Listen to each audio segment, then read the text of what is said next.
Hey guys, welcome to the first episode of Horses and Humans. My name's Anastasia Stewart, your host for this series.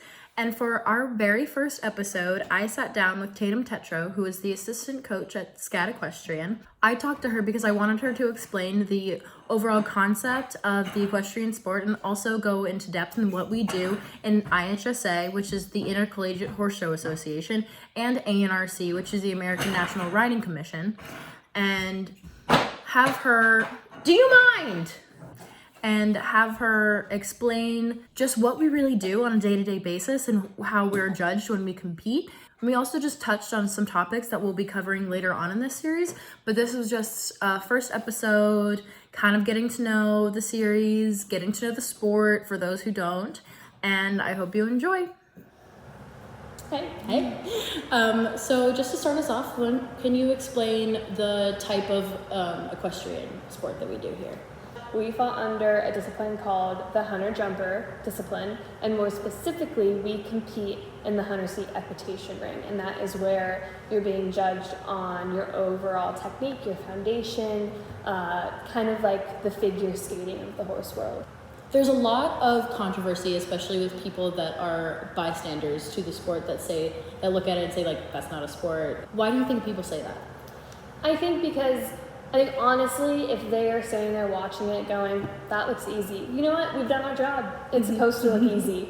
There's so much that goes into it, though, and there's so much technicality. Any good equestrian and any rider that wants to be at the top of their sport, you're going to see them spending hours in the gym on a weekly basis, taking their physical health just as seriously as we take our horses' physical health, because they too are athletes. So you mentioned the horse being also an athlete. Do you think that having this partner that doesn't really understand too much, like we can't communicate with them just as simply as we do other humans, do you think it makes it harder? I think it definitely makes it harder. I mean, at the end of the day, if you make an error and you're on a basketball team, you can trace your mistakes back to an error that you made and figure out how to make that better for yourself.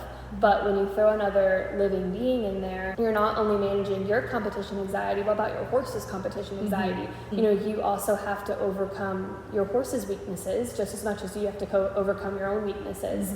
And so I think when it does work out and you're successful, I think it makes it that much more meaningful, but I think getting there is that much harder. One of my final questions, what we're going to get into, do you think that being in this collegiate world where we are a team of 60 plus individuals coming from where it has been such an individualized sport since we started, do you think that helps us to be a team? I think it makes it that much more special. I think that when you do have a big team win, like at ANRC or at IHSA Nationals, it means so much more to you as an individual because you know that you've done it for your team. Everyone's points count the same way. Everyone's points have the same amount of weight on them. And so our walk trot rider, our intro rider is just as important as the open rider who's been doing it their entire lives.